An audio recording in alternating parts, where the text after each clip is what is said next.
সেই জঙ্গলের পাশেই ছিল একটি সুন্দর গ্রাম, আর সেই গ্রামেই থাকত রহিম আর করিম নামের দুইটি ছেলে।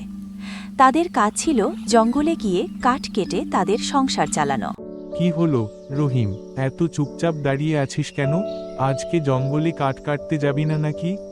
যাব তো, কিন্তু আজকে না গেলেই ভালো হতো মনে হচ্ছে। আবার শুরু করলি? তুই সবসময় এমন অদ্ভুত কথা বলিস কেন? খোলা মুখে চোখে হাসির সাথে মুখে হাসি।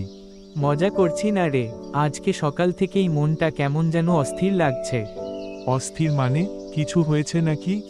না, কিছু হয়নি, কিন্তু মনে হচ্ছে আজকে বাইরে গেলে কোনো ঝামেলায় পড়তে পারি।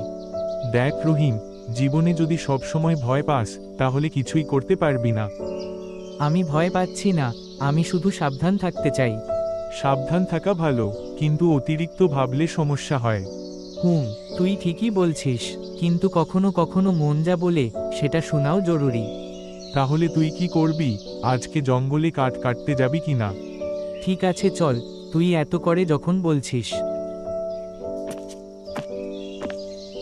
তারপর তারা দুজন, রহিম আর করিম, যেতে লাগলো সেই জঙ্গলে কাঠ কাটতে। তাদের দুজনের মধ্যে রহিম একটু ভয় পেত, কোনো একটা শব্দ পেলেই রহিম ভয় পেত।